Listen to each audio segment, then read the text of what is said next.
Subscribe sekarang channel YouTube Novelas Kadina. Gratis. Bab 4011. Stella pun melaporkan kabar gembira tersebut kepada Douglas yang masih berada di Shangri-La melalui video chat. Douglas, yang sangat marah karena aturan dan peraturan hotel, tiba-tiba tercerahkan setelah mengetahui berita ini dan berkata dengan penuh semangat.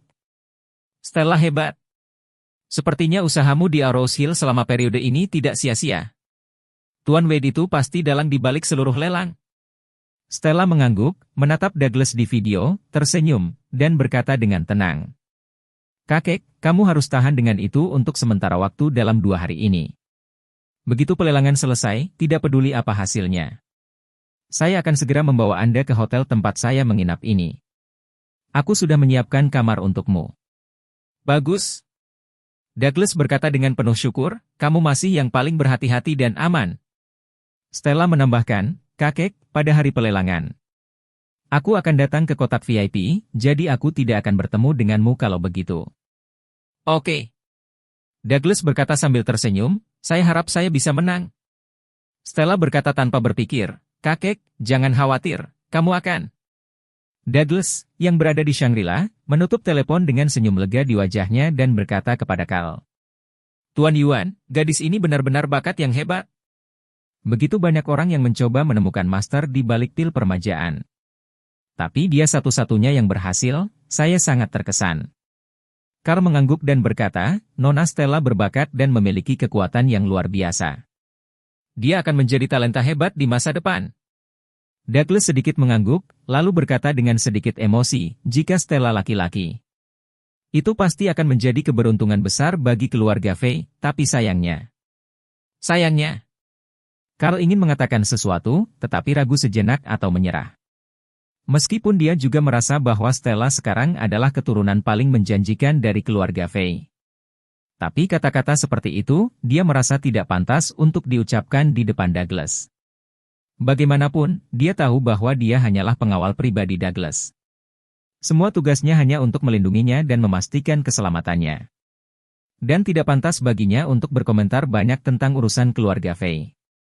Selain itu, interior keluarga Fei tampaknya tenang, tetapi pada kenyataannya, sudah ada arus gelap.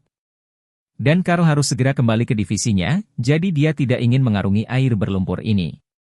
Ketika Douglas melihat bahwa Carl ingin mengatakan sesuatu tetapi berhenti. Dia memahami sikap Carl dan merasa sedikit kecewa di hatinya untuk sementara waktu.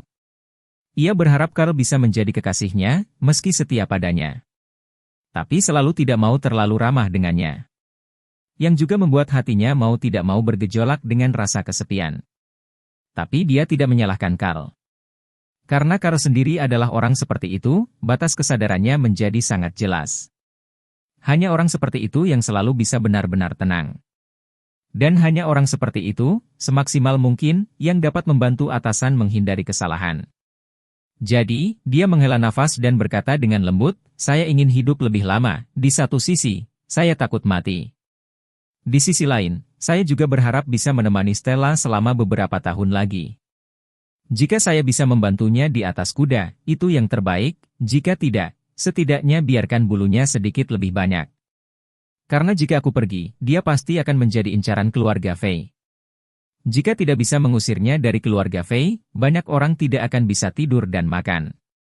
Carl berkata dengan acuh tak acuh, penatua Fei tidak perlu terlalu sentimental jika perjalanan ke Arrows Hill ini dapat dipenuhi. Harapan hidup Anda akan berlanjut setidaknya 10 tahun lagi. Ya. Douglas mengangguk dan berkata, jika saya bisa diberikan 10 tahun lagi. Semua hal akan diselesaikan. Bab 4012.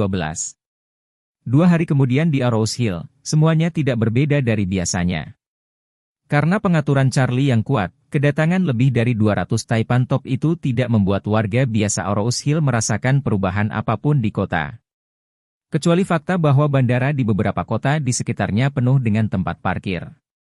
Kalau bukan karena tuntutan kuat Charlie bahwa kelompok orang ini harus mematuhi semua peraturan.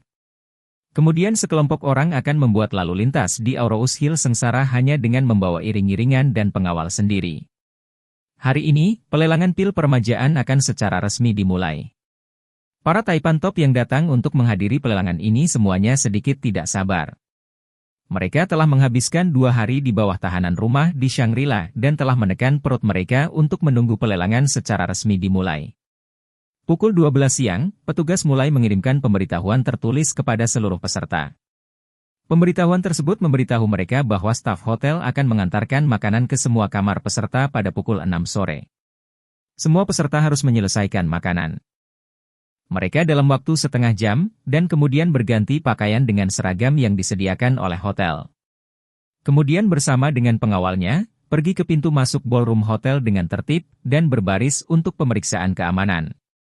Selain itu, semua peserta tidak diperbolehkan membawa alat komunikasi apapun. Perangkat perekaman video, atau produk logam non-esensial lainnya. Jika mereka memiliki implan gigi, stent jantung, implan koklea, atau alat pacu jantung buatan. Kemudian mereka harus menginformasikan secara jelas kepada petugas keamanan dan akan diatur melalui jalur keamanan khusus. Setiap peserta yang membawa barang selundupan akan segera disita dan diusir dari Shangri-La setelah ditemukan. Selain dilarang seumur hidup untuk berpartisipasi dalam lelang elisir berikutnya. Pemeriksaan keamanan yang ketat seperti itu jauh melebihi persyaratan keamanan penerbangan sipil. Namun, tak satu pun dari para taipan ini berani menantang tekanan penyelenggara. Karena mereka tahu betul di hati mereka, hal-hal seperti pil permajaan yang harus diambil di tempat saat dilelang. Artikel ini sendiri sepenuhnya menghilangkan kemungkinan pil permajaan beredar di luar venue. Oleh karena itu, bahkan jika seseorang kaya, seseorang harus menghadiri pelelangan di tempat jika ingin mendapatkan pil. Begitu dia dilarang dari pelelangan, itu adalah tanda bahwa dia tidak akan memiliki hubungan dengan pil permajaan dalam hidupnya. Oleh karena itu, setiap orang kaya, laki-laki atau perempuan, meninggalkan semua telepon seluler dan perhiasannya di dalam kamar sebelum bersiap untuk meninggalkan ruangan. Beberapa wanita yang menghadiri pelelangan bahkan melepas peniti perak yang membuat telinga mereka tetap ditindik. Khawatir bahwa mereka mungkin mendapat masalah ketika mereka melewati pintu pendeteksi logam. Douglas juga sama, kedua tangannya kosong dengan dia.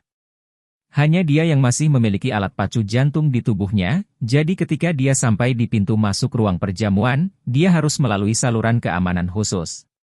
Dan dikatakan bahwa akan ada dokter ultrasound di tempat untuk memeriksa kondisi alat pacu jantung. Dan setelah memastikan tidak ada masalah lain, dia bisa dibebaskan tanpa penundaan. Waktu menunjukkan pukul 6.30. Hotel membunyikan peringatan radio, semua peserta lelang diminta untuk mengenakan pakaian seragam.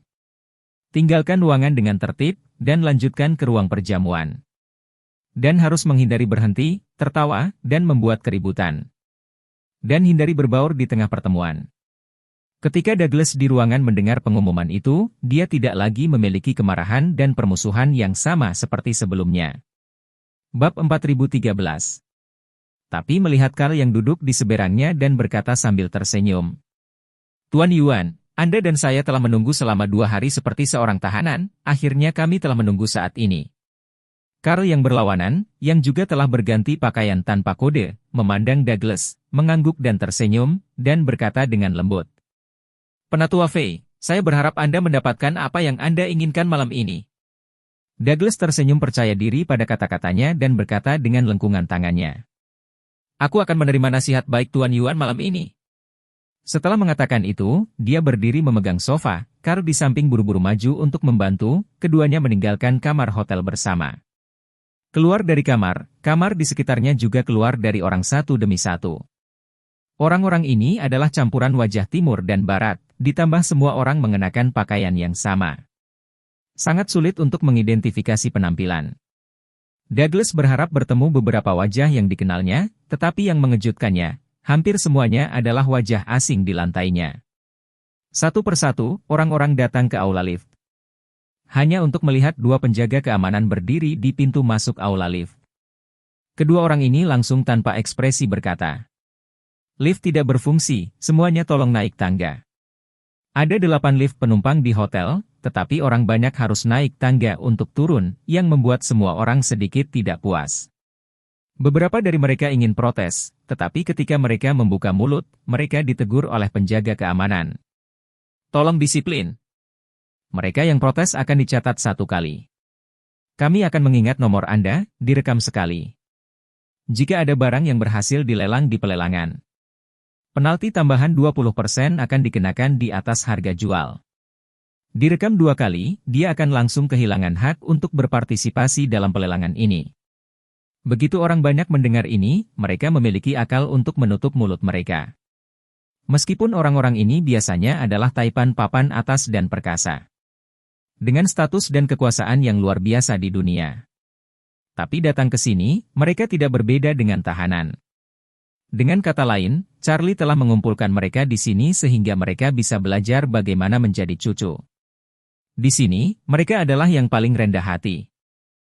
Bahkan seorang penjaga keamanan dapat memanggil mereka. Meskipun ada 8 lift di sini, mereka tidak diberikan untuk digunakan. Ini karena ini akan memungkinkan mereka semua untuk menjaga jalan, dengan rapi dan seragam berjalan kaki ke ruang perjamuan.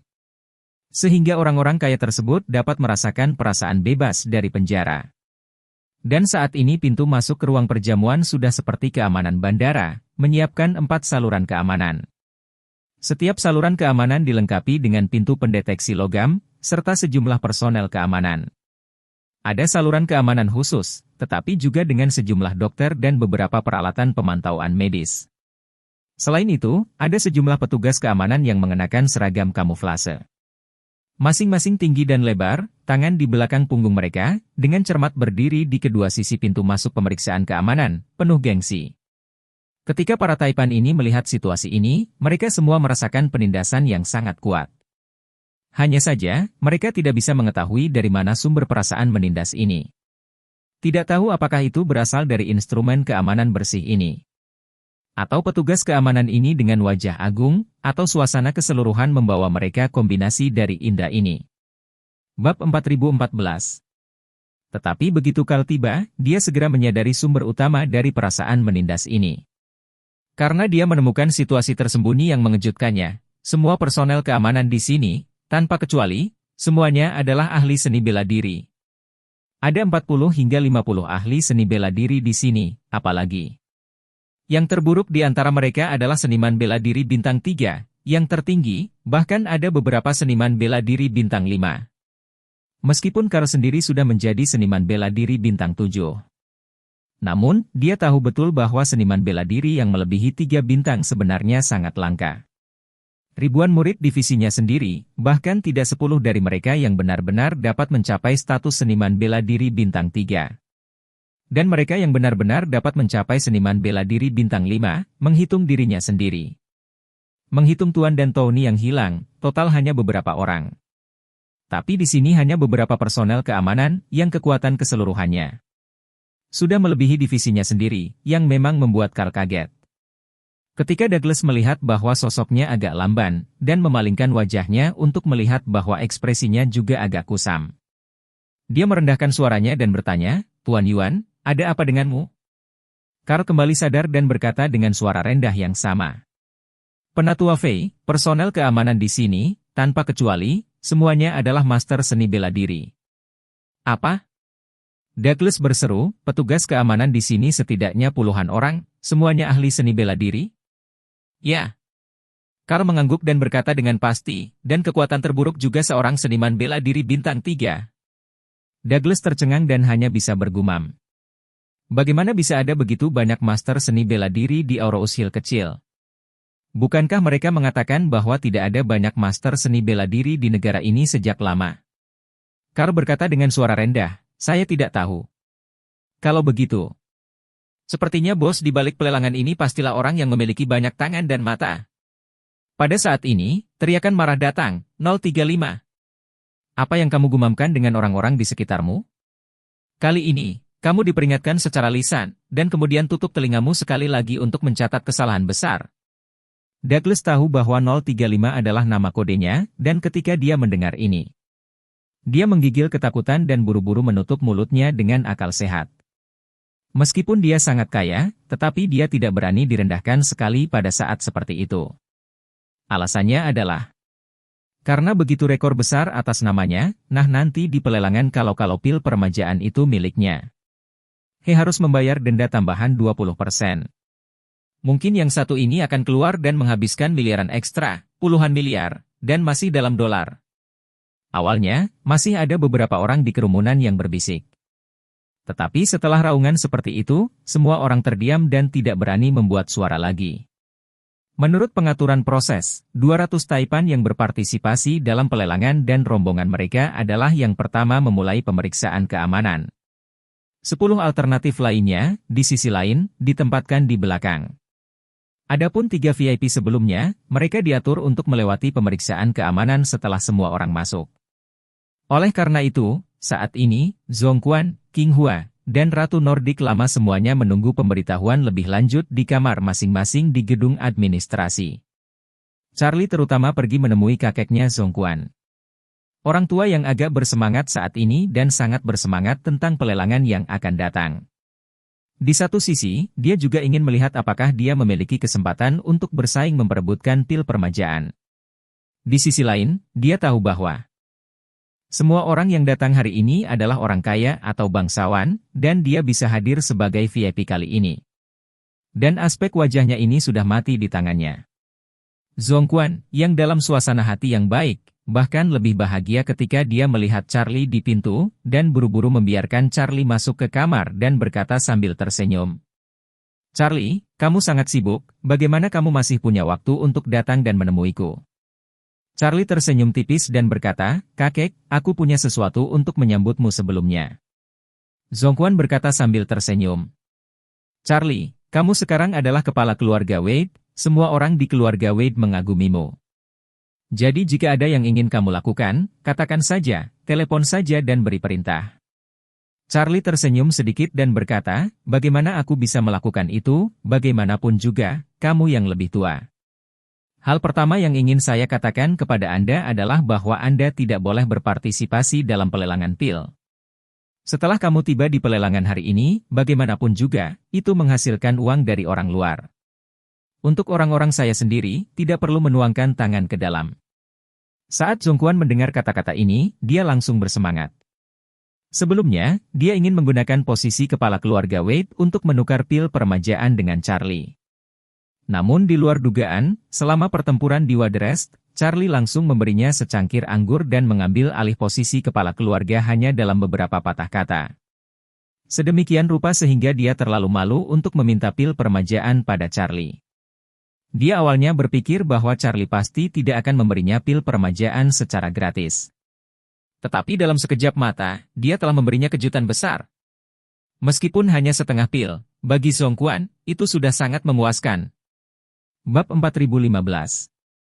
Pada saat ini, Zhongquan sangat bersemangat, berbicara dengan suara yang agak tidak jelas dan berkata, Charlie, kamu benar-benar ingin memberi kakek setengah pil permajaan?"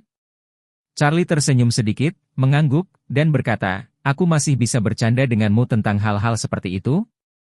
Jangan khawatir, pil permajaan setengah ini akan diatur untukmu malam ini di lokasi lelang. Ketika saatnya tiba, penyelenggara, Nona Song, akan berterima kasih di depan umum atas dukungan Anda terhadap pelelangan. Dan kemudian memberi Anda setengah pil permajaan di tempat, dan yang harus Anda lakukan adalah meminum pil itu di depan semua orang." Zhongquan tidak menyangka bahwa dia akan bisa mendapatkan apa yang dia inginkan di pelelangan malam ini. Hatinya tidak bisa menahan kegembiraan, dan seluruh tubuhnya bersemangat sampai gemetar. Dan dia berkata dengan kegembiraan yang tak tertandingi, "Charlie, jangan khawatir, aku akan melakukan semua yang kamu katakan padaku saat itu." Charlie mengangguk dan berkata kepadanya, "Kalau begitu kakek, kamu bisa istirahat sebentar, ketika waktu masuk VIP, seorang anggota staf akan datang untuk memberitahu kamu." Zhongquan buru-buru berkata, Oke, Charlie, kamu pasti memiliki banyak hal penting yang harus dilakukan sekarang, jadi kamu dapat melanjutkan dan tidak mengkhawatirkanku." "Oke." Charlie kemudian berkata, "Kalau begitu aku akan pergi dulu." Zhongquan berkata tanpa berpikir, "Sampai jumpa." Charlie keluar dari kamar Zhongquan dan berbalik dan berkata, "Kakek, kamu tetap di sini." "Baik." Sebenarnya, Charlie tidak memiliki perasaan yang mendalam untuk Zhongquan, dan bahkan dia pernah merasa bahwa dia tidak bisa disalahkan karena orang tuanya meninggalkan Eastcliff saat itu. Namun, Charlie bukanlah orang yang tidak tahu berterima kasih, bagaimanapun, adalah orang tua yang mengundang King Hua ke Eastcliff untuk membangun kembali Waterest. yang mampu memecahkan kesulitan naga Charlie yang terperangkap di air dangkal. Selain itu juga tuan tua yang membuat Leon memberinya 10 miliar dan grup M Grand yang merupakan bantuan yang secara alami tidak akan dilupakan Charlie. Terlebih lagi, saat berada di Waterrest, ia mengambil posisi kepala keluarga langsung dari lelaki tua itu. Siapa yang rela mengalah tanpa menunjukkan ketidakpuasan, hal ini juga membuat kesan Charlie tentang lelaki tua itu meningkat banyak. Charlie juga sangat jelas tentang keinginan lelaki tua itu untuk pil peremajaan, jadi kali ini dia menjanjikannya setengah pil, yang juga dianggap memberinya penjelasan. Meninggalkan kamar kakek, Charlie pergi ke ruang kontrol pusat, kali ini situs lelang memasang lusinan kamera pengintai definisi tinggi. Dan seluruh situs lelang berada di bawah pengawasan buntu. Charlie tidak akan muncul di pelelangan malam ini, dia berencana bekerja dengan Isaac untuk mengontrol seluruh pelelangan dari jarak jauh di ruang kendali pusat. Saat ini, di ruang kendali pusat, selain Isaac secara pribadi duduk di kota. Walter, salah satu dari 4 komandan pertempuran front Cataclysmic, juga berada di sini dari jarak jauh. Memimpin semua anak buahnya. Melihat Charlie masuk, keduanya berdiri dengan sangat hormat. Isaac dengan hormat berkata, "Anda di sini, Tuan Muda." Walter ingin menyapa Charlie, tetapi mengingat proses kesadarannya disegel di tubuhnya pada awalnya. Dia tanpa sadar sedikit takut di hatinya, jadi dia hanya bisa membungkuk sedikit seperti burung puyuh ke arah Charlie dan berkata dengan sangat gugup, "Halo Tuan Wade." Charlie mengangguk, membuka mulutnya, dan bertanya, "Bagaimana situasinya?" Isaac menunjuk ke salah satu di tengah dari 9 layar besar di depan, berkata kepada Charlie, "Tuan Muda, 200 orang yang menghadiri pertemuan dan 10 orang dalam daftar tunggu pada dasarnya telah memasuki tempat tersebut setelah pemeriksaan keamanan. Sebentar lagi mereka semua akan diterima, dan kemudian para VIP akan diundang untuk masuk."